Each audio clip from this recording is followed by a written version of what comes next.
뜨거운 환영의 박수 보내겠습니다. 선교사이기 전에 목사다 보니까 강단에 서게 되면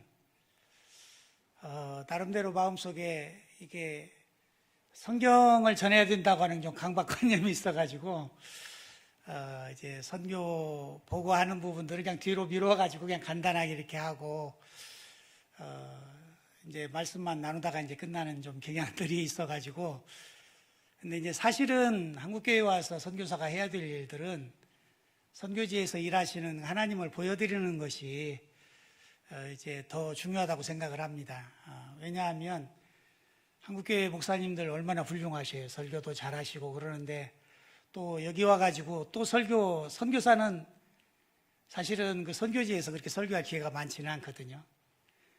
그래서 오늘은 이제 먼저 보고를 하고 충분히 좀 시간을 가지고 이제 그러면서 오늘 우리가 조금 전에 교독했던 그 말씀을 좀 같이 나누면서 우리가 그리스도인으로서 그 인생의 그 본질적인 그런 문제들을 한번 좀 같이 정리하면서 은혜를 나누고자 합니다.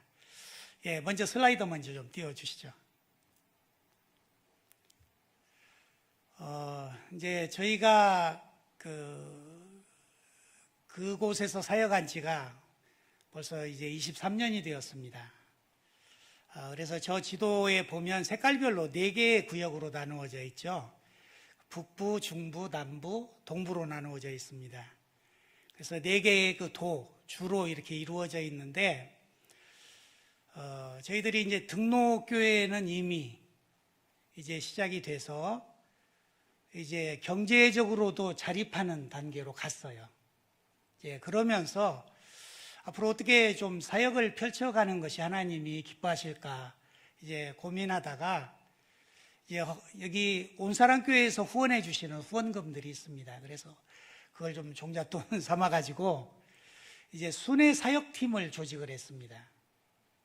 어쨌든 그 수도에는 많은 선생님들도 계시고 또 현지 사역자들도 있는데 이제 시골 지역에는 각 지방에는 아직도 복음이 전해지지 않은 곳이 너무 많고, 그리고 예전에 혼란스러울 때에는 좀 자유로워서 성경책도 전달받고 복음을 들은 사람들이 많이 있었는데 한 근 20여 년 동안은 전혀 또 젊은 아이들에게 복음이 전해질 수 없는, 그래서 한 번도 복음을 듣지 못하는 사람들이 대부분이었기 때문에 어떻게 하면 효과적으로 그들에게 복음을 전해서 그곳에 예배자를 세울 것인가에 대한 그런 고민을 하면서 한 4년 정도 이제 사역팀을 구성하고 지금 이제 7명의 그 전임 사역자들이 있고, 그래서 그들이 각 도에 흩어져서 각 도에 거주하는 사람들도 있고 이제 두샹베 수도를 중심으로 해서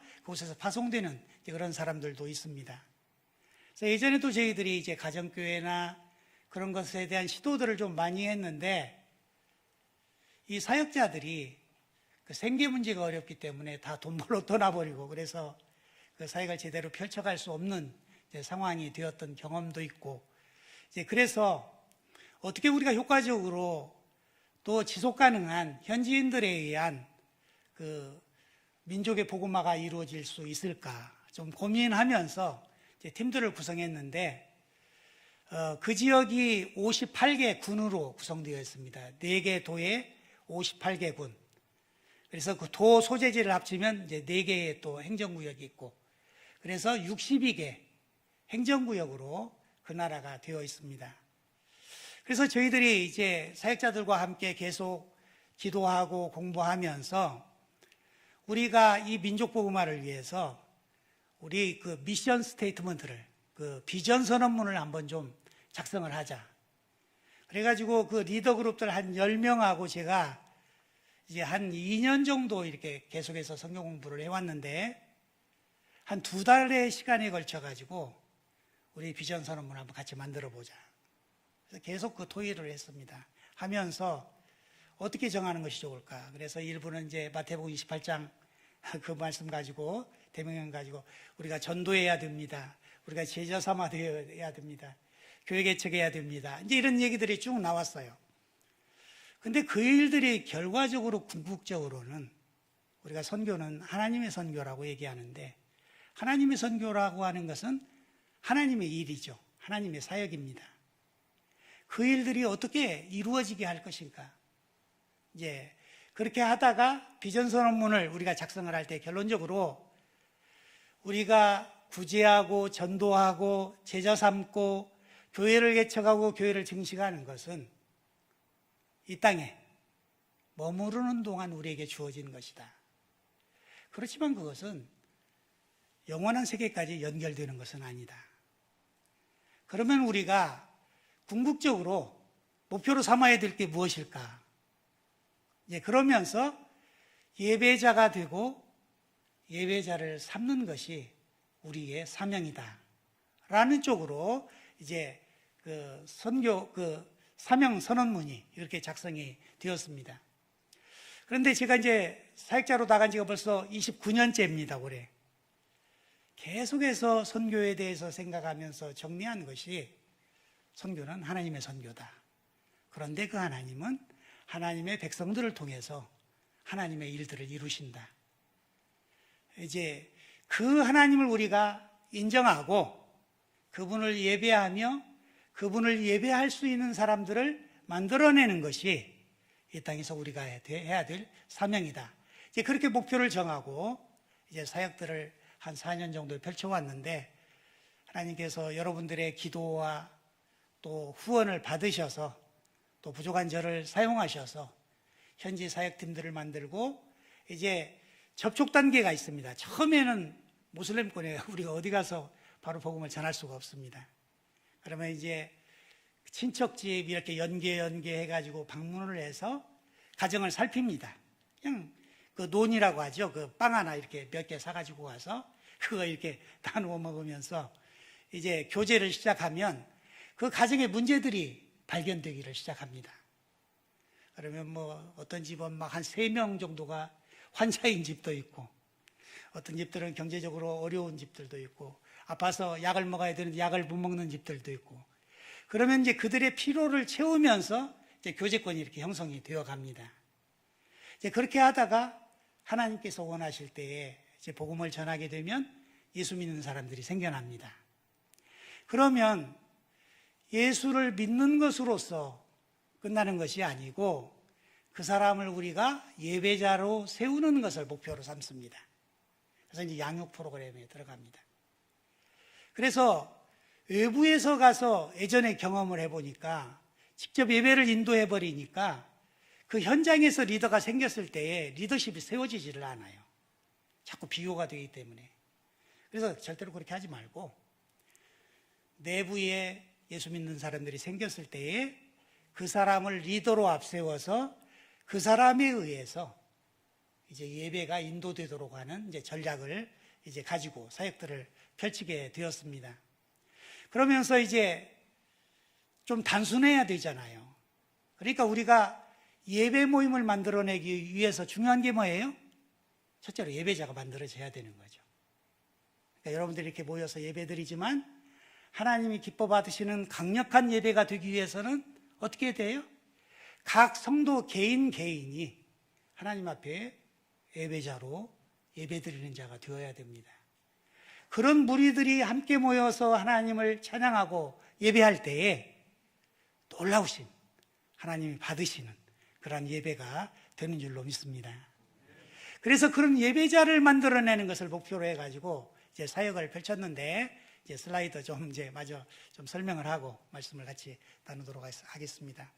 그래서 4개도 62개 행정구역, 여러분들이 좀 꼭 기억하시고 그 행정구역마다 예배 모임들이 생겨날 수 있도록 기도해 주시기 바랍니다. 예. 그래서 저희들이 그 각 군 단위로 해가지고 전체 파악을 했습니다. 어디에 접촉 그룹이 있고, 어느 지역에 전도 그룹으로 발전한 데가 있고, 어느 그룹은 이제 자체적으로 인도하는 예배 그룹으로 성장한 그룹들이 있고, 그래서 이제 몇 년 동안 사역을 펼쳐 나오는 가운데 이 팬데믹 어려운 상황 속에서도 하나님은 아주 놀랍게 여러분들의 예배자 만드는 그 일에 일하셨다고 하는 것을 이 슬라이드를 통해서 한번 이제 살펴보기를 원합니다. 예. 그래서 저렇게 이제 그 도 단위로 떼어놓으면 이제 저런 그 지형이, 지도가 이렇게 만들어지게 됩니다. 예. 계속 이렇게 넘겨주시죠. 4개의 도로 이렇게 저 남부도고요. 저 북부도고, 이게 이제 그 동부, 저건 이제 중앙관리도가 되겠습니다. 예. 그렇게 해서 이제 구글 지도로 가지고 그 모임 있는 곳을 저희들이 좀 이렇게 쭉 표시를 한번 이제 해봤어요. 해보니까 이제 저런 형태가 나오고, 예, 그 다음에 넘겨주시죠. 2018년 10월 달에 저희들이 한 30개 모임으로 이제 모임이 시작이 되었습니다. 각 지역마다. 그런데, 예, 그 다음에 19년 5월 달에 52개 모임으로 모임이 늘어났어요. 저 중에는 이제 접촉 그룹도 있고, 전도 그룹도 있고, 이제 스스로 예배를 인도하는 예배 그룹이 있습니다. 그 다음에요.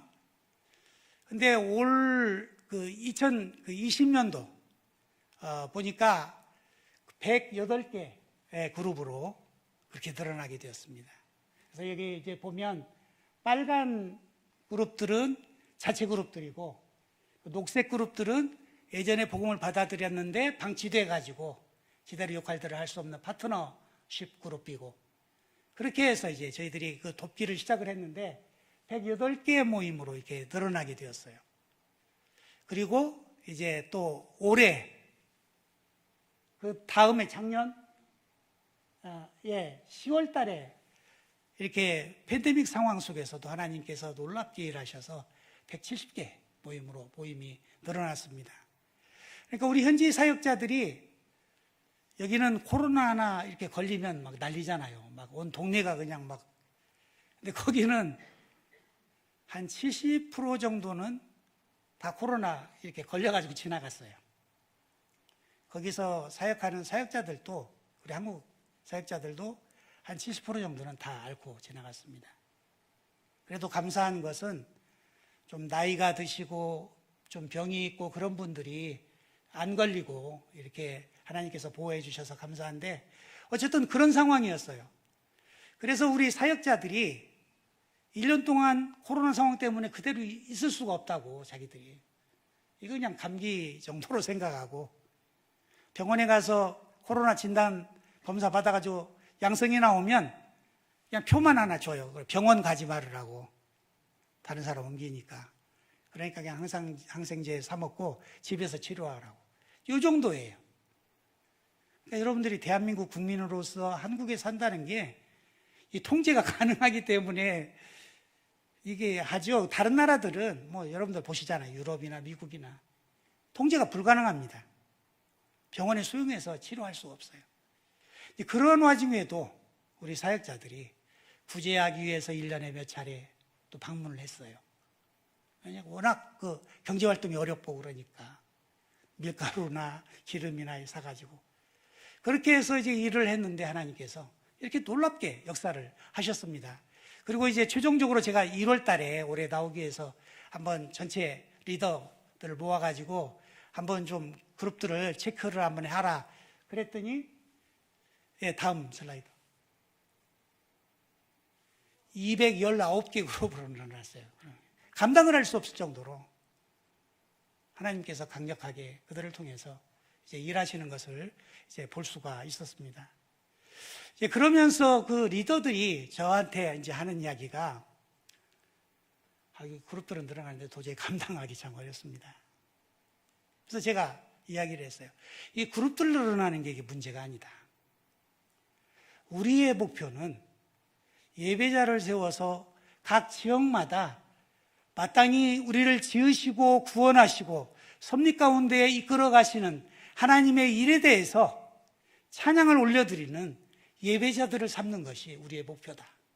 그러니까 그룹에 연연하지 말고 빨리 리더들을 부족에도 세워서 그들로 하여금 예배자가 되도록 하자. 그래가지고 맥체인식 그 성경 읽기표 있지 않습니까? 그걸 다 프린트해가지고 다 나눠줬어요. 개인별로. 우리가 그룹으로 모여서 드리는 예배도 예배지만 그 사람들은 하루에 5번씩 모슬렘들 모여서 기도하잖아요. 근데 모슬렘들이 우리 기독교인들 보면, 개신교인들 보면 날라리처럼 보인단 말이에요. 사실은 종교인처럼 안 보이는 거예요. 그런 모습 가지고는 우리가 그들을 전도하기 참 어렵거든요. 그러니까 맥체인식 성경 읽기표 그거 가지고 묵상을 하고 단순하게 모슬렘들이 하루에 5번씩 모여서 그렇게 기도하는 것처럼 당신들도 개인 예배를 드려라, 하나님 앞에 매일. 그래야 좀 그런 모습이 보여질 거 아니에요. 그래서 이제 사도신경 현지어로 이렇게 알려주면서 사도신경으로 신앙 고백하고 찬양하고 그 다음에 기도하고 맥체인식 그 성경 읽기표 가지고 묵상했던 거 가지고 이제 그룹 다니면은 말씀 나누고 간증하고 하나님께서 어떻게 한 주간의 삶 가운데 일하셨는지 주기도문으로 마치고 예배 순서를 딱 정해줬어요. 그래가지고 그 형식으로 다 예배해라. 그래서 예전에는 제가 좀 형식을 먼저 만들어주고 하는 거에 대해서 별로 좋아하지 않았는데 이제 이렇게 좀 경험이 쌓이다 보니까 이렇게 물을 담으려면 그릇이 필요하잖아요, 사실은. 이 그릇 만들어주는 게 굉장히 중요하더라고요, 사실은. 그들이 지식도 없고 그런데 어떻게 개인적으로 하나님을 예배할 수 있는가?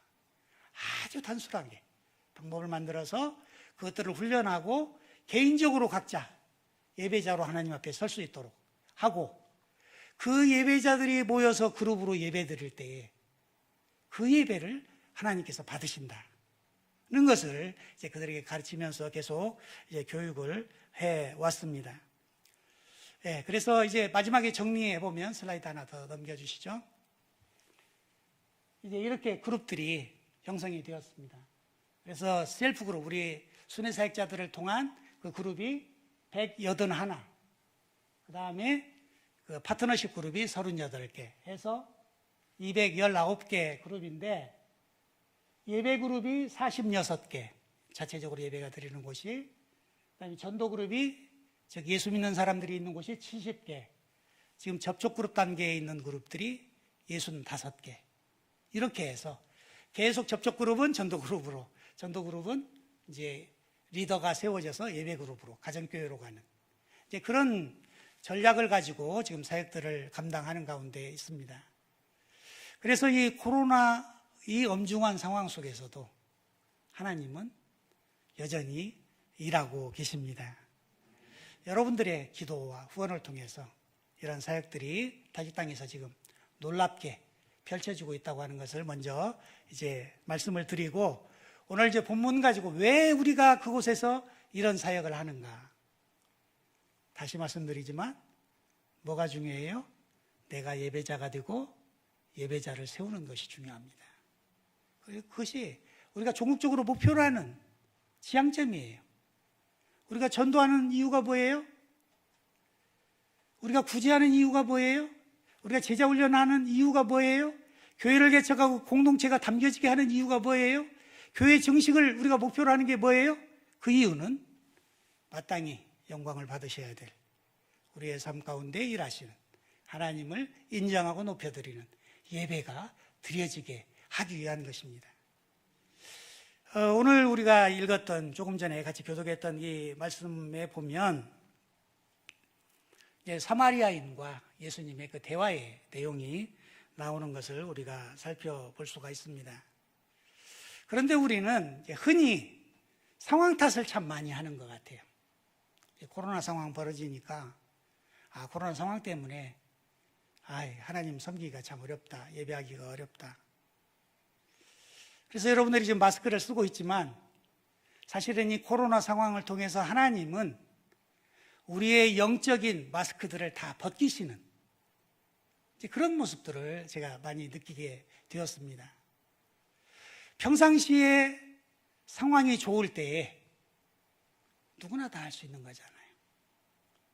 그런데 그 상황이 되지 않을 때에도 여전히 예배자로 남아있는 자들을 하나님이 찾고 계시다고 하는 것을 오늘 성경 본문을 통해서 이제 말씀하고 있는 것을 이제 보게 됩니다. 우리가 예배를 자주 드리기 때문에 사실은 예배의 의미가 뭔지 잘 모르고 드릴 때가 참 많은 것 같아요. 예배가 뭡니까?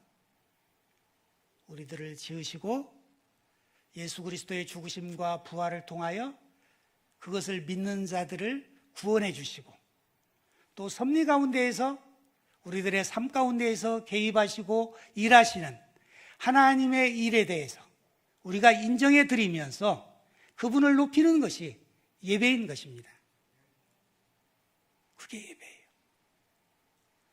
그냥 교회 프로그램에 따라서 우리가 찬양하고 기도하고 말씀 듣고 단순한 그런 형식의 예배가 아니라 예배의 핵심은 뭐냐면 우리를 만드시고 우리를 예수 그리스도 안에서 구원해 주시고 성령을 통해서 우리의 삶 가운데 우리의 문제 가운데 어려움 가운데 개입하셔서 일하시는 하나님의 일에 대해서 우리가 인정해 드리는 것이 예배인 것입니다. 그게 예배예요. 그래서 오늘 사마리아인과 예수님과의 대화 가운데에서도 중요한 메시지가 무엇이냐면 요한이 요한복음을 쓸 때에 이 사마리아 여인의 기사를 여기에 기록한 이유가 단순하게 예수님께서 소외된 사마리아인에게 가서 복음을 전해서 그들로 하여금 소외된 자들로 구원받게 했다고 하는 그 메시지가 여기에서의 핵심 메시지가 아니에요. 우리가 조금 전에 시간이 없기 때문에 부분적으로 읽었지만 예수님과 사마리아인과의 그 대화 가운데에서 핵심 메시지는 뭐냐면 예배에 대한 것이에요. 오늘 그 본문에 보면 이제 예수님이 예루살렘으로 올라가는데 사마리아를 거쳐서 가잖아요. 근데 역사적으로 유대인들은 사마리아인들을 별로 잘 사람 취급을 안 했어요. 그 이유 중에 하나가 중요한 게 뭐냐면 정통 이스라엘이 아니라는 거예요. 정통 이스라엘은 어떻게 해야 돼요? 예루살렘에 하나님이 정하신 곳에서 하나님을 제사해야만 그게 정통 이스라엘이에요. 근데 그들은 이제 나라가 나누어졌고 백성들이 계속해서 남유다로 이동해 가는 것이 정치적으로 부담스러우니까 사마리아 지역에 제단을 쌓고 그곳에서 예배를 하게 했던 거예요. 그래서 예수님의 제자들이 유대인인 예수님을 사마리아인들에게 노출시키기가 좀 그래서 존경하는 선생님은 따로 우물가에 계시라고 하고 제자들이 이제 시장에 가서 음식을 구입해 가지고 오는 사이에 이 사마리아 여인이 이제 우물가로 갔다가 이제 예수님을 만나서 이제 그 이야기가 대화가 이루어지는 내용이 오늘 본문의 내용입니다. 그러면서 예수님은 물에 대해서 우물가니까 이제 접촉점을 갖기를 시작하시고 대화를 풀어 가시는 거예요. 그러면서 예수님은 그 물에 대해서 두 가지로 나누어져서 말씀하시는 거예요. 육체적인 갈증을 해소하는 그 우물에서 뜨는 물과 영생토록 솟아나는 영원히 갈증을 느끼지 않는 생명수에 대해서 이제 말씀하시는 그 논쟁으로 여기서 이어지는 것을 이제 보게 됩니다. 그러면서 이제 예배의 장소에 대한 얘기가 나옵니다. 어디서 그러면 우리가 예배 드리는 것이 바르게 예배 드리는 것입니까? 유대인들은 예루살렘에서 드려야 된다고 그러고 이스라엘 사람들은 그곳에서 사마리아 지역에서 제사를 드려야 된다고 하는데 우리가 어디서 예배 드리는 예배를 하나님께서 받으시겠습니까? 그러니까 이제 그 예배에 대해서 예수님께서 이 땅에 오셔서 지상사역을 통해서 목표로 하셨던 예배자를 삼으시고 예배자를 확산시키기를 원하셨던 예수 그리스도의 미션에 대해서 사실은 사마리아의 여인과의 대화 속에서 그 비밀을 드러내시는 사실은 본문이라고 우리가 그렇게 이해를 하는 것이 요한이 이 사마리아 여인과의 그 대화를 기록한 목적이다. 그렇게 이야기를 할 수가 있습니다. 4장 13절 14절에 보니까 예수께서 대답하여 이르시되 이 물을 마시는 자마다 다시 목마르려거니와 내가 주는 물을 마시는 자는 영원히 목마르지 아니하리니 내가 주는 물은 그 속에서 영생하도록 솟아나는 샘물이 되리라. 예수님께서 이 땅에서 영원히 갈증을 해소하지 못하는 그 물과 영생하도록 솟아나는 그 물에 대해서 이야기를 이제 하시게 됩니다. 이제 그러면서 예수님과 이 사마리아 여인이 대화를 하는 가운데 그 대화 가지고는 예수님께서 드러내시고자 하시는 그 예배의 그 비밀에 대해서 얘기하기가 참 어려운 거예요. 그래서 이제 개인적인 문제를 터치합니다. 남편을 데려와라. 그러니까 이 여인이, 저는 남편이 없습니다.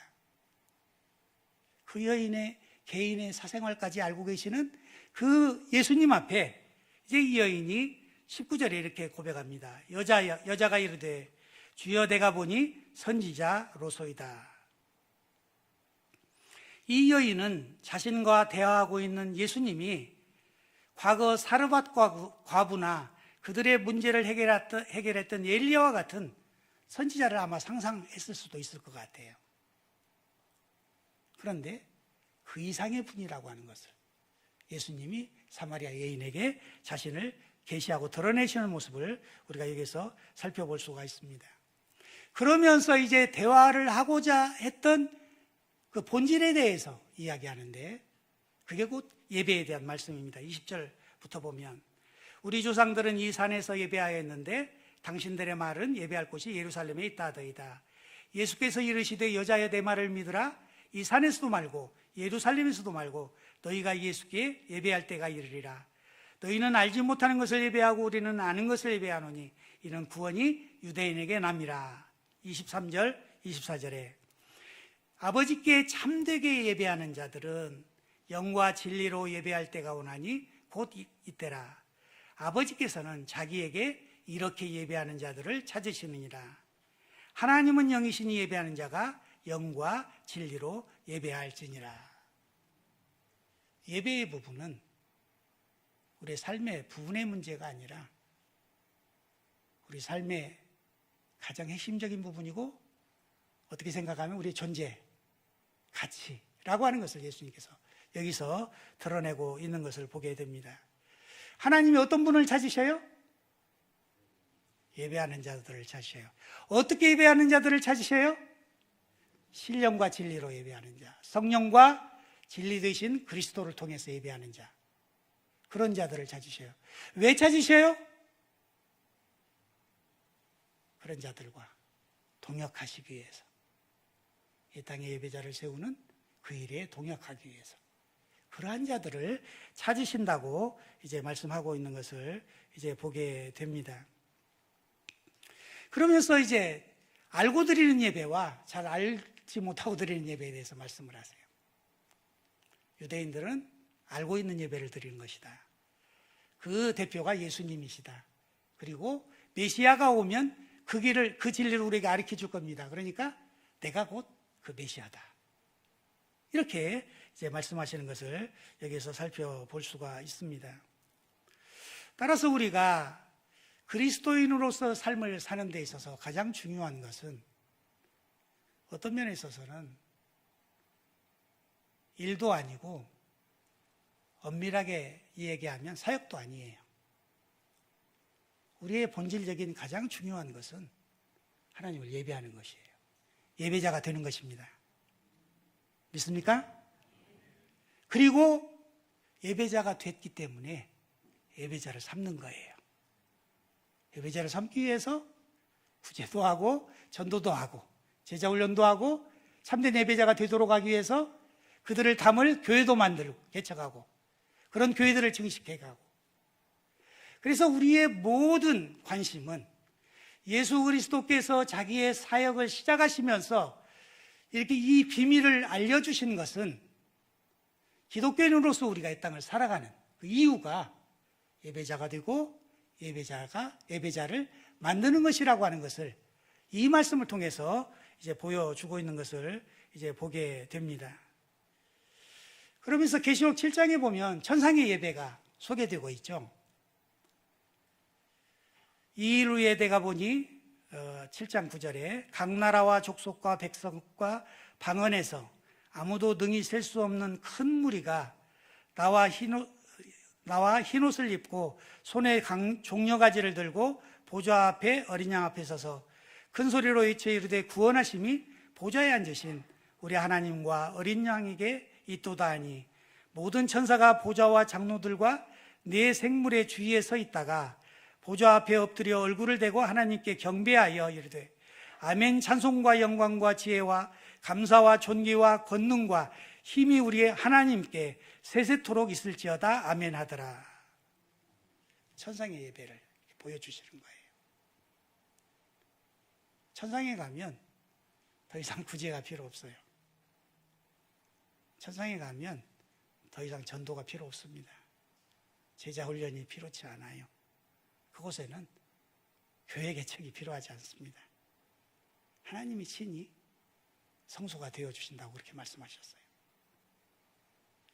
그렇기 때문에 영원까지 이어지는 그 가치 있는 게 뭐예요? 예배예요. 하나님은 예배자를 이 땅에서 찾고 계십니다.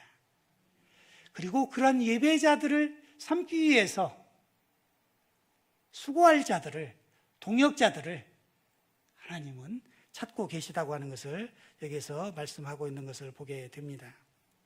그러면서 15절에서 보면 그러므로 그들이 하나님의 보좌 앞에 있고 또 그의 성전에서 밤낮 하나님을 섬김에 보좌에 앉으신 이가 그들 위에 장막을 치시리니 그들이 다시는 줄이지도 아니하고 하며 목마르지도 아니하고 해나 아무 뜨거운 가운데 상하지도 아니하리니 이는 보좌 가운데에서 계신 어린 양이 그들의 목자가 되사 예수님이 사마리아인과 대화하셨던 내용이나 생명수 샘으로 인도하시고 하나님께서 그들의 눈에서 모든 눈물을 씻어주실 것입니다. 우리가 천상에 가서 하나님을 예배할 때 이런 일들이, 이런 장면들이 일어날 줄로 믿습니다. 그래서 이 땅에서 우리가 꾸준하게 항상 관심 속에서 생각해야 될 건 내가 누가 되어야 돼요? 예배자가 되어야 됩니다. 예배자가 되어야 됩니다. 예배가 단순히 여기 정적으로 모여서 이렇게 예배 참석하는 것만이 아니에요. 여러분들의 삶 가운데에서 일하시는 하나님의 일들을 우리가 발견하는 게 중요해요. 그래서 그 발견한 하나님을 우리가 같이 모여서 공적으로 예배할 때에 높여드리는 거예요. 찬양하는 거예요. 감사의 기도를 올려드리는 거예요. 그게 진정한 의미의 하나님이 찾으시는 예배자로서의 신령과 진리로 예배하는 예배라고 하는 것을 성경은 우리에게 가르쳐 주고 있습니다. 따라서 이제 그동안도 어려운 가운데서도 애써 오셨는데 다시 한번 오늘 말씀을 통해서 우리 자신들을 점검하고 하나님 앞에는 이 마스크가 통하지 않아요. 그렇죠? 영적인 우리의 마스크를 벗고 내가 예배자로 하나님 앞에 서 있는가? 하나님의 동역자로서 하나님의 선교에 내가 예배자를 삼는 일에 기여하고 있는가? 한번 점검하면서 신령과 진리로 예배하는 자로서 하나님이 찾으시는 귀한 성도들이 다 될 수 있기를 소망합니다. 이제 기도 제목만 좀 한번 띄워주실래요? 그거 좀 같이 나누고 이제 말씀을 마무리 짓겠습니다. 슬라이드 마지막에 있는데, 예, 아니요, 또 제가 그냥 읽어드리겠습니다. 이제 현지에도 한 10개월에서 1년 가까이 이제 예배를 못 드렸어요. 정부에서 우리 한국은 그래도 교인들 눈치라도 보잖아요. 근데 거기는 뭐 그런 게 없어요. 그냥 종교 집회 다 중지해. 그냥 끝이에요.